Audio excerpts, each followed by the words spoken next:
Durante séculos, a misteriosa cidade no delta do Nilo foi considerada um mito.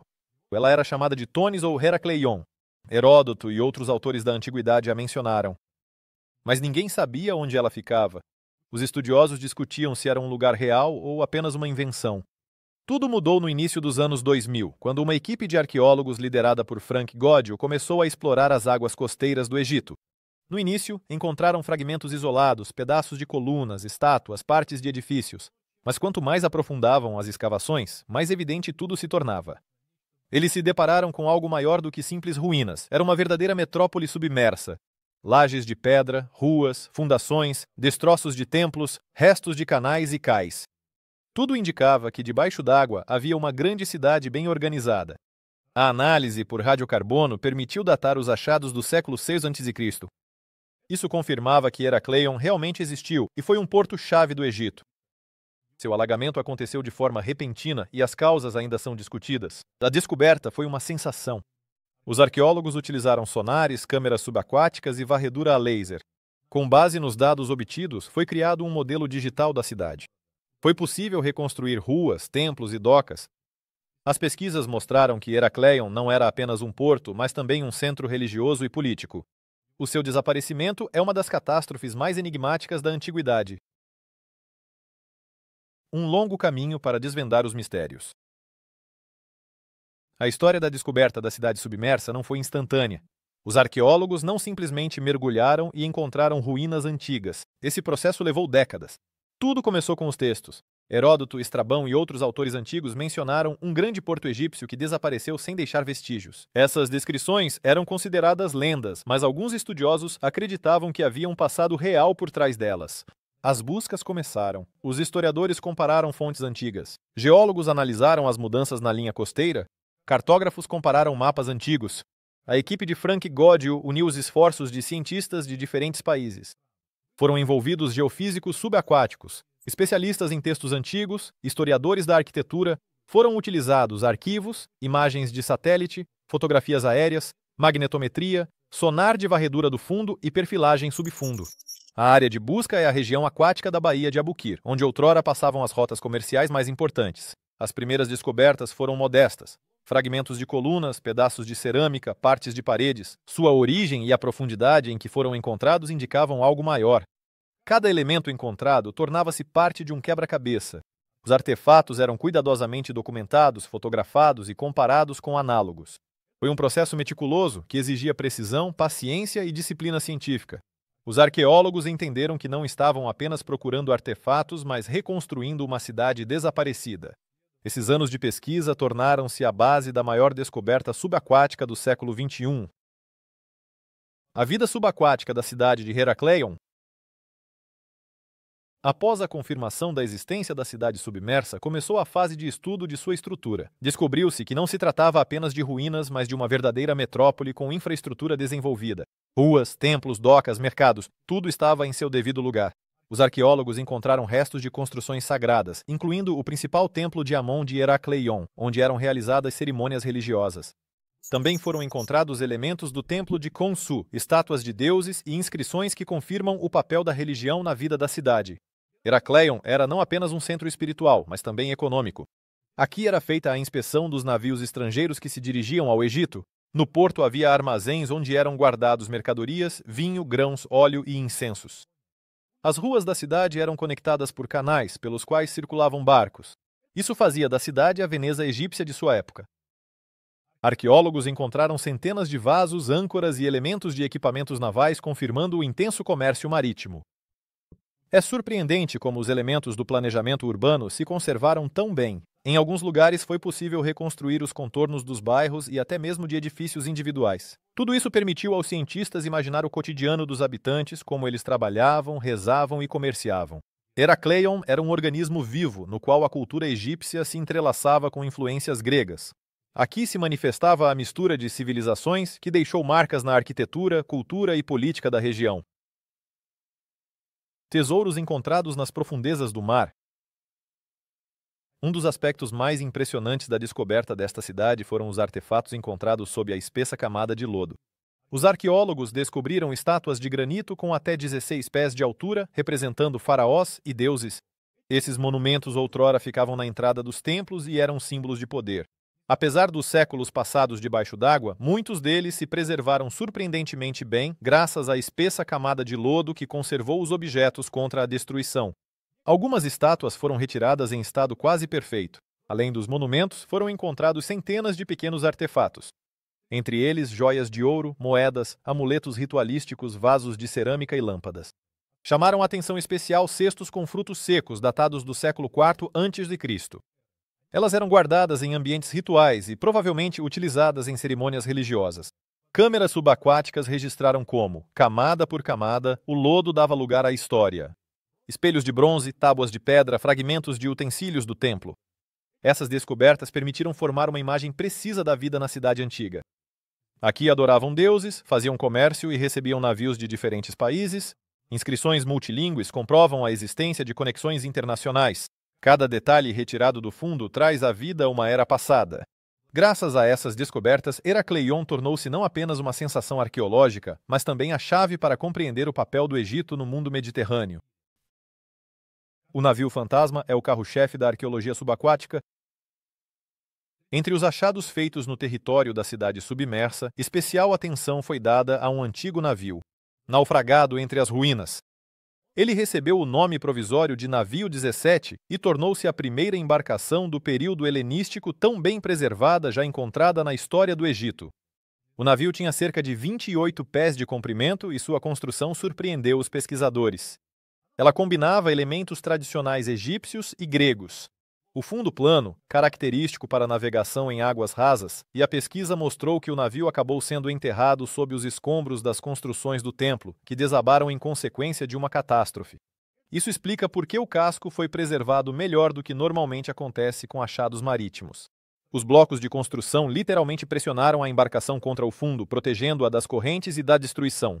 Durante as escavações foram encontradas partes de remos, fragmentos de fixadores e elementos do equipamento de vela. A bordo também foram encontradas ânforas, âncoras e fragmentos de utensílios do navio. Este navio proporcionou uma oportunidade única de estudar as tecnologias de construção naval daquela época. Ele mostrou como os artesãos locais adaptaram as construções às condições do delta do Nilo. Graças a ele, os arqueólogos não só entenderam melhor a estrutura da frota, mas também obtiveram a chave para compreender as rotas comerciais e militares do Antigo Egito.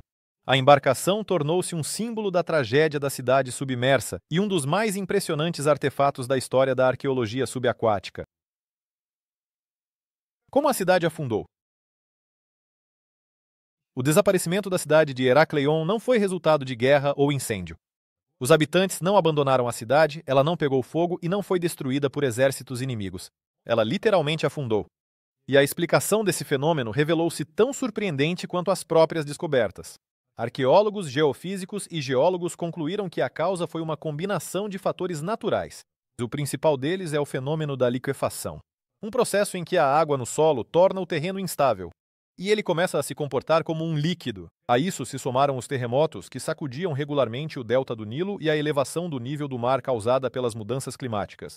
Esses fenômenos fizeram com que as construções começassem a afundar e desaparecer sob a água junto com partes da terra firme. Heracleion foi construída sobre um solo pantanoso e frágil, o que a tornou especialmente vulnerável. Segundo estimativas de especialistas, a catástrofe ocorreu em um período muito curto, talvez até mesmo dentro de uma única estação. Esses dados foram confirmados por pesquisas sísmicas e pela análise dos sedimentos. Os arqueólogos encontraram blocos de construção deslocados, fragmentos de edifícios inclinados e vestígios de deslizamentos subaquáticos. Tudo isso indica um poderoso evento natural. Assim, o desaparecimento da cidade de Heracleion não é um mistério místico, mas o resultado de uma cadeia de processos que apagaram do mapa uma das cidades mais importantes do Egito Antigo. Mistérios das profundezas do lago, o Lago Van. Quando os arqueólogos voltaram sua atenção das profundezas do mar para os corpos d'água doce, esperavam encontrar menos objetos preservados. No entanto, o Lago Van, na Turquia, surpreendeu a todos. Em suas profundezas, a cerca de 15 pés de profundidade, os pesquisadores descobriram as ruínas de uma antiga fortaleza que, como se constatou, pode ter sido construída há mais de 3.000 anos. Esses vestígios permaneceram ocultos por séculos, até que uma equipe de mergulhadores e cientistas da Universidade Van Yusunchu iniciou as pesquisas nos anos 2000. A estrutura subaquática descoberta incluía paredes de pedra com até 200 pés de comprimento. Elementos de torres e bases retangulares, provavelmente partes do perímetro fortificado. Os cientistas sugeriram que a construção poderia pertencer à cultura Urartu, um antigo estado que existiu na região no primeiro milênio a.C. Os elementos arquitetônicos coincidiam com o estilo de alvenaria Urartu. Blocos ajustados com precisão, geometria exata, base sólida. A água doce do lago e a ausência de fortes correntes permitiram que a estrutura fosse preservada melhor do que normalmente ocorre em ambientes marinhos. Os arqueólogos realizaram um mapeamento, fizeram uma reconstrução tridimensional e coletaram dados que abrem uma nova página na história da região. Essa descoberta tornou-se uma sensação. Ninguém esperava que no fundo de um lago de alta montanha pudesse estar escondida uma fortaleza erguida ainda na época dos antigos reinos. A fortaleza submersa, achados subaquáticos em Van.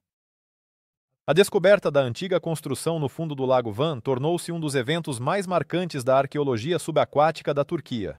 Após o primeiro mergulho, durante o qual foram registradas paredes de pedra retilíneas e restos de torres, os cientistas iniciaram pesquisas sistemáticas. As paredes da fortaleza se estendiam ao longo do fundo do lago por uma área considerável e, embora parte delas estivesse danificada, muitos trechos foram preservados. Verificou-se que a construção ocupava pelo menos 300 pés de comprimento e até 100 pés de largura. Alguns trechos das paredes foram construídos com basalto e calcário, materiais característicos das práticas de construção da região. A água doce do lago desempenhou o papel de conservante. Nos blocos permaneceram vestígios de entalhes, juntas e marcas de construção. Ao redor da fortaleza, os arqueólogos encontraram fragmentos cerâmicos de partes de ânforas e artefatos de bronze. Isso indicava a existência de construções residenciais ou cultuais nas proximidades. As dificuldades estavam na grande profundidade, na baixa visibilidade e no tempo necessário para a limpeza. A equipe utilizou drones subaquáticos e escaneamento a laser para criar um modelo digital da fortaleza. Essas tecnologias permitiram visualizar a arquitetura antiga sem danificá-la. Graças à combinação de tecnologia e arqueologia, os pesquisadores revelaram uma importante página do passado urartiano, escondida sob a espessura das águas. Armênia ou Urartu sob a água. Após a descoberta da fortaleza no fundo do Lago Van, os arqueólogos se perguntaram a quem pertencia essa construção enigmática. A região ao redor do Lago Van está historicamente ligada ao antigo estado de Urartu que existiu do século IX ao VI a.C. Esse estado controlava vastos territórios da Anatólia Oriental, do Cáucaso e do noroeste do Irã. A confirmação dessa versão também veio com os artefatos encontrados. Fragmentos de cerâmica, característicos da cultura urartiana, lembravam artefatos anteriormente encontrados nas fortalezas de Tuxpa e Erebuni. Alguns blocos das paredes tinham marcas entalhadas, semelhantes aos símbolos encontrados em monumentos urartianos. No entanto, há também opiniões alternativas. Alguns pesquisadores acreditam que as construções encontradas debaixo d'água poderiam pertencer a um período armênio mais tardio ou a grupos tribais locais que existiam paralelamente ao Urartu. O problema é que a datação exata é dificultada. A água desgasta o material orgânico e as construções estão muito danificadas. A análise por radiocarbono só é possível em materiais associados, e há poucos deles na área da fortaleza. Por isso, os arqueólogos, por enquanto, fazem uma associação cautelosa do objeto com a era de Urartu. Mesmo sem uma resposta exata, está claro. A construção é única e testemunha o alto nível de organização e tecnologia do povo que a deixou no fundo do lago. A descoberta no fundo do Lago Van. O que os cientistas viram? Nos últimos anos, as pesquisas subaquáticas no Lago Van adquiriram um caráter sistemático. Após a primeira descoberta da fortaleza, os arqueólogos continuaram a estudar o fundo do lago, concentrando-se nas áreas adjacentes. Utilizando câmeras subaquáticas e dispositivos de ecolocalização, eles descobriram elementos arquitetônicos adicionais, fragmentos de construções retangulares, alvenarias maciças e a base de uma torre. Tudo isso indicava que a fortaleza não era a única construção. Um dos objetos interessantes é uma construção circular de pedra com cerca de 20 pés de diâmetro. Os cientistas acreditam que isso poderia ser uma estrutura cultual ou defensiva. Dentro foram encontrados fragmentos de cerâmica, restos de divisórias e objetos de bronze. Também foram registrados fragmentos de vigas de madeira, preservados graças à baixa temperatura e à ausência de oxigênio. Essas descobertas permitem supor que nas proximidades poderiam haver edifícios residenciais, oficinas ou armazéns, usados ativamente na época. Os cientistas destacaram a singularidade das condições. O lago de alta montanha, a ausência de sais e de correntes subaquáticas criaram condições ideais para a preservação dos objetos antigos. Graças a isso, foi possível registrar a disposição de algumas construções e compreender o nível de engenhosidade daqueles que viveram aqui há 3.000 anos. As pesquisas continuam e cada novo achado ajuda a lançar um novo olhar sobre as civilizações que habitaram esta região. Mistérios que permanecem sem solução. Apesar de todos os avanços da arqueologia subaquática, tanto no Egito quanto na Turquia, ainda existem questões para as quais a ciência ainda não oferece respostas precisas. Uma delas é: por que algumas áreas de cidades e fortalezas foram completamente destruídas enquanto outras se preservaram quase em seu estado original? Por exemplo, no Egito, partes dos templos literalmente desmoronaram, enquanto estátuas e plataformas de pedra permaneceram intactas. Talvez a razão esteja nas propriedades do solo, no ângulo, na inclinação das camadas subaquáticas ou até mesmo nas diferenças nas técnicas de construção. Outro mistério é a ausência de vestígios orgânicos em algumas áreas. No Egito foram encontrados muitos objetos de pedra e metal, mas extremamente pouca madeira, tecidos ou ossos, apesar da grande escala do assentamento. Isso coloca em dúvida as ideias comuns sobre o cotidiano dos habitantes e pode indicar processos que ainda são pouco estudados. No Lago Van, a situação é semelhante. A madeira foi preservada apenas em alguns lugares, embora seja lógico esperar mais material orgânico devido ao bom nível de conservação em água doce. Também não está claro por que algumas construções submersas estão posicionadas em ângulo ou inclinadas para um lado. Os pesquisadores supõem que isso se deve à atividade sísmica, mas a confirmação dessa hipótese exige dados adicionais. Muitos mistérios permanecem e cada resposta gera novas perguntas. É exatamente isso que torna a arqueologia subaquática tão fascinante. Por trás de cada descoberta há uma nova camada de segredos, escondidos sob a massa de água e do tempo. Por que isso muda a nossa compreensão sobre as civilizações antigas? As descobertas não apenas enriqueceram os museus, elas se tornaram um ponto de virada na compreensão de como as sociedades antigas viviam, construíam e interagiam. Antes, acreditava-se que as grandes cidades portuárias da antiguidade estavam localizadas apenas em terra firme e que o comércio marítimo era realizado em escala limitada. No entanto, Heracleion mostrou que já no século VI d.C., o Egito possuía uma infraestrutura marítima ramificada, recebia navios de diferentes culturas e tinha um sistema de controle do comércio exterior. Uma descoberta importante foi a presença de inscrições multilingües e artefatos de origem grega e egípcia. Tudo isso indica um alto grau de intercâmbio cultural. A cidade não era um assentamento isolado, mas sim um participante ativo dos processos regionais. Ele conectava a África, o Oriente Médio e a Europa. O mesmo se aplica à fortaleza no Lago Van. Sua arquitetura, técnicas de construção e os objetos encontrados nas proximidades indicam uma estrutura social complexa e um potencial tecnológico. Ambas as descobertas provam que as civilizações antigas eram mais desenvolvidas do que se pensava anteriormente. Eles possuíam tecnologias, organização do trabalho e conhecimento de materiais que permitiam construir estruturas complexas. Essas descobertas não apenas expandem o mapa dos assentamentos, mas reescrevem a história. Debaixo d'água estão escondidas não apenas cidades, mas também a chave para compreender conexões e conquistas que só agora começamos a perceber.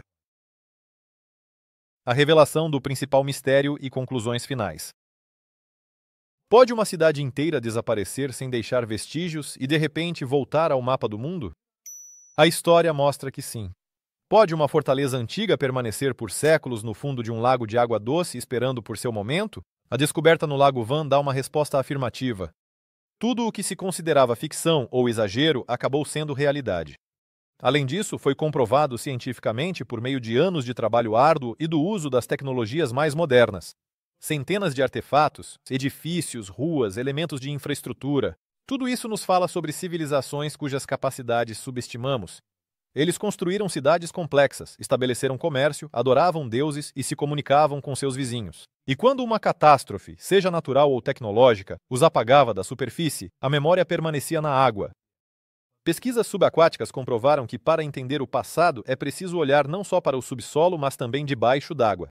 O principal mistério escondido nessas descobertas não está nos mitos nem nas fantasias. Ele está no fato de quanto ainda não sabemos sobre nós mesmos. Sob a camada de lodo não se guardam contos, mas fatos.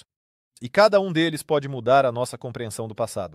A descoberta de hoje é um convite para mergulhar na história e refletir sobre quantas fortalezas de Ivan ainda aguardam seu momento. O final desta história não é um fim, mas apenas o começo de um novo olhar sobre o passado.